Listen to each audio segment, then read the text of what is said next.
Wengondong Jodia Baminou.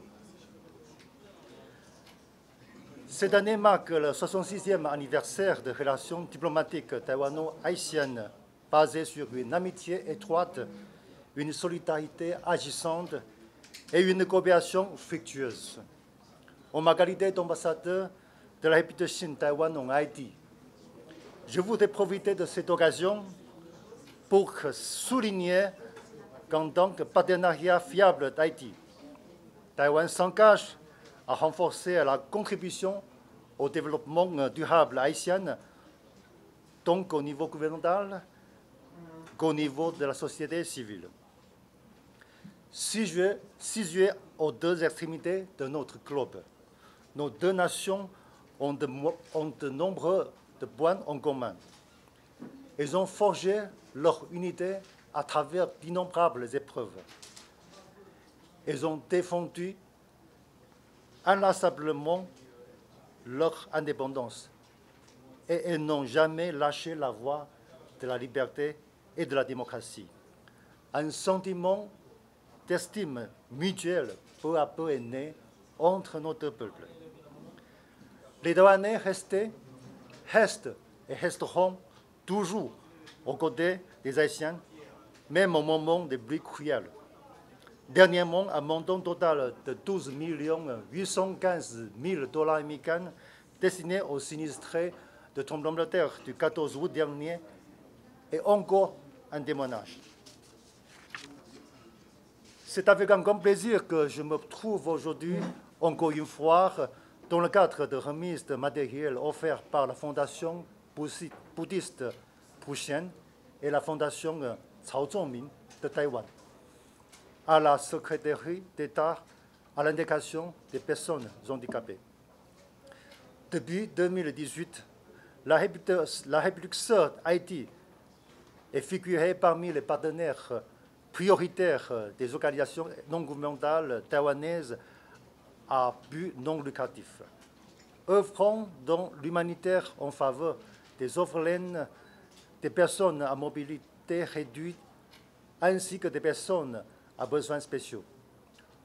En 2019, ces deux fondations ont décidé d'unir leurs efforts.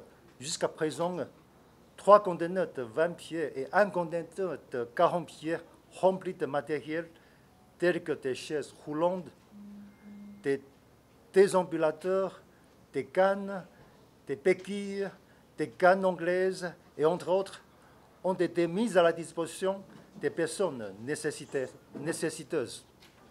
Ces dons se manifestent de l'amitié et des actions de solidarité du peuple taïwanais envers le peuple haïtien qui devront contribuer à renforcer et à aider les personnes à mobilité réduite pour savourer la vie, vivre avec dignité et tout en autonomie. Il m'est donc agréablement, au nom de ces deux fondations, de mettre à la disposition de la Secrétaire d'État à l'intégration des personnes handicapées un conteneur de 20 pieds contenant 144 chaises roulantes pour aider les bénéficieuses à retrouver plus d'autonomie et de confort dans leur vie quotidienne. Ces matériels pourront renforcer l'engagement et les multiples efforts déployés du gouvernement haïtien afin que l'inclusion des personnes à mobilité réduite soit progressivement devenue une réalité. Aussi, j'ai le plaisir, au nom de la Fondation Simply Health, de remettre un lot de kits sanitaires à la Secrétaire d'État à l'intégration des personnes handicapées afin d'aider la population à contenir la propagation de la pandémie. Pour terminer, je souhaite que ces matériels soient au plus grand service aux bénéficiaires. Enfin, tous mes vœux de succès, de santé et de bonheur à vous tous ici présents. Comme vient de rappeler l'ambassadeur Kou, cette année ramène le 66e anniversaire de la très solide amitié qui unit deux peuples frères, celui de la République de Chine-Taïwan et celui de la République d'Haïti.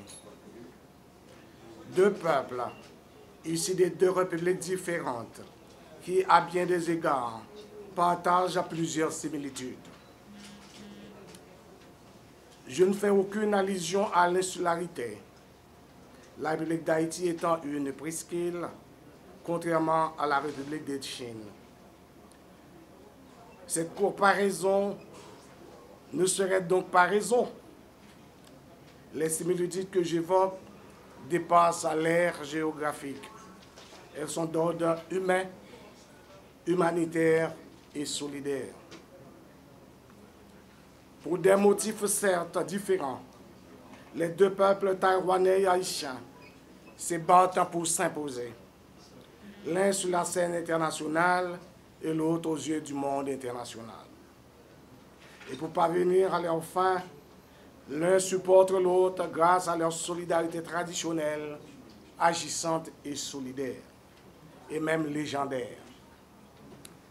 Haïti a été toujours fidèlement à l'avant-garde quand il faut élever la voix pour donner le ton et vote pour soutenir Taïwan dans sa quête légitime de présence sur la scène internationale, comme pour avoir le statut de membre à part entière de l'Organisation mondiale de la santé, et j'en passe. Haïti l'avait fait pour la Grèce, pour plusieurs pays de l'Amérique du Sud. Tous les gouvernements qui se sont succédés en Haïti, il faut le reconnaître d'emblée, n'ont pas marchandé leur solidarité pour soutenir la République de Chine, Taïwan, considérée à juste titre comme un modèle de démocratie et de développement au service de la solidarité. À titre de rappel et d'exemple de développement solidaire, force est de constater que Taïwan est présente en Haïti dans le domaine de la santé. Son expertise avait aidé les autorités sanitaires d'Haïti à gérer la pandémie de Covid-19. La présence de Taïwan est aussi manifeste dans le domaine de l'agriculture, dans le département de l'Artibonite du Sud, du Nord-Est, pour un renforcement des capacités de la production rizicole. Taïwan intervient aussi dans le domaine de l'énergie électrique dans la région métropolitaine. Taïwan fournit son aide à Haïti dans le secteur de l'environnement. En matière d'infrastructures routières, Taïwan est encore présente. Taïwan était aussi présent dans la Grand'Anse, à Beaumont, à l'intervention d'engins lourds lors du séisme du 12 janvier 2010.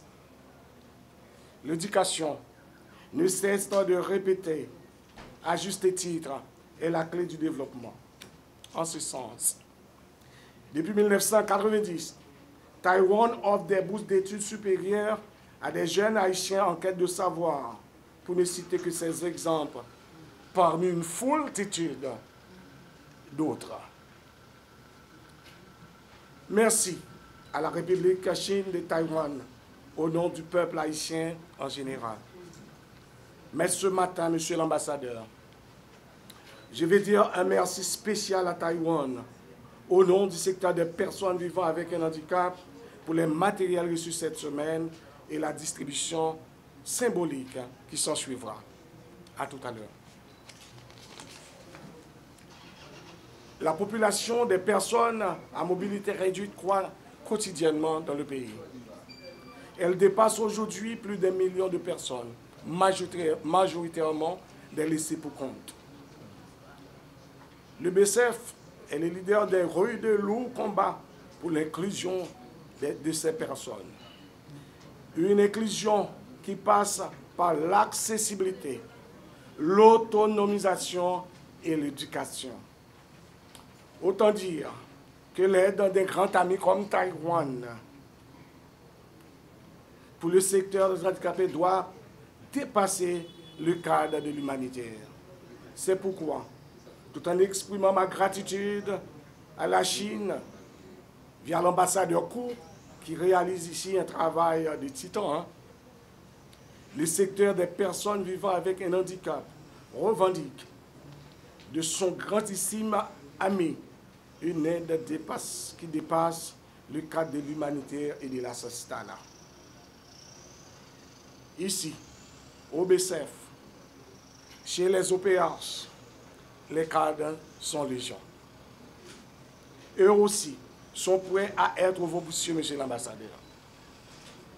Nous misons sur Taïwan pour la matérialisation de certains pans de notre plan d'action qui sera soumis pour commentaire la semaine prochaine à nos amis, dont l'ambassade de la République de Chine est notre invité de marque. Vive la République taïwanaise, vive la République haïtienne, vive l'amitié haïtiano-taïwanaise.